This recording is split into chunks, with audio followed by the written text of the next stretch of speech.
Assalamualaikum warahmatullahi wabarakatuh. Saya Maidetri dari jurusan Pendidikan Bahasa Indonesia semester 6. Dalam video ini saya akan membahas materi dari kelompok 2 mengenai kontribusi karya ilmiah. Yang pertama, prinsip-prinsip penulisan karya ilmiah. Menurut Ahmad, menyatakan bahwa dalam penulisan karya ilmiah mencakup 3 prinsip. Yang pertama, objektif. Yang kedua, proses berpikir ilmiah. Dan yang ketiga, rasional dalam pembahasan data. Kemudian syarat-syarat penulisan karya ilmiah ada 6 bagian. Yang pertama, menyajikan fakta objektif. Yang kedua, ditulis dengan cermat dan jujur. Yang ketiga, disusun secara sistematis. Yang keempat, menyajikan rangkaian sebab akibat. Yang kelima, mengandung pembuktian dari hipotesis. Dan yang keenam, mengandung kebenaran faktual. Selanjutnya, karakteristik tulisan. Pada karya tulis ilmiah terdapat 8 karakteristik. Yang pertama, objektif. Yang kedua, netral. Yang ketiga, sistematis. Yang keempat, logis. Yang kelima, menyajikan fakta. Yang keenam, tidak pleonastis. Yang ketujuh, bahan formal. Dan yang kedelapan, efisien dan efektif.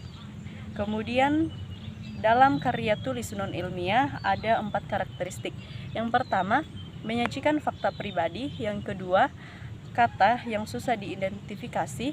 Yang ketiga, tidak didukung fakta umum. Dan yang keempat, bersifat persuasif.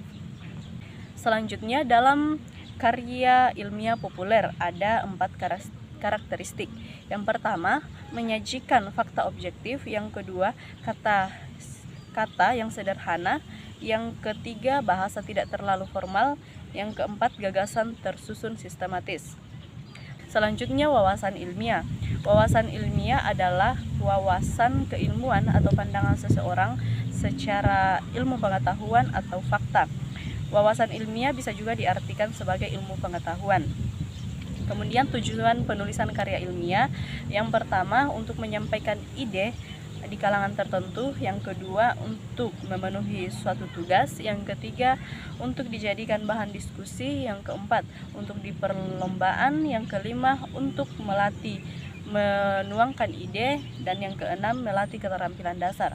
Kemudian perbedaan karya ilmiah dan karya non-ilmiah, yaitu dalam karya ilmiah, karya tulis yang berisi pembahasan yang ilmiah dan logis.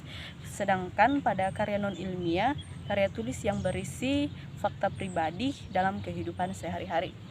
Demikian pemaparan dari saya. Wassalamualaikum warahmatullahi wabarakatuh.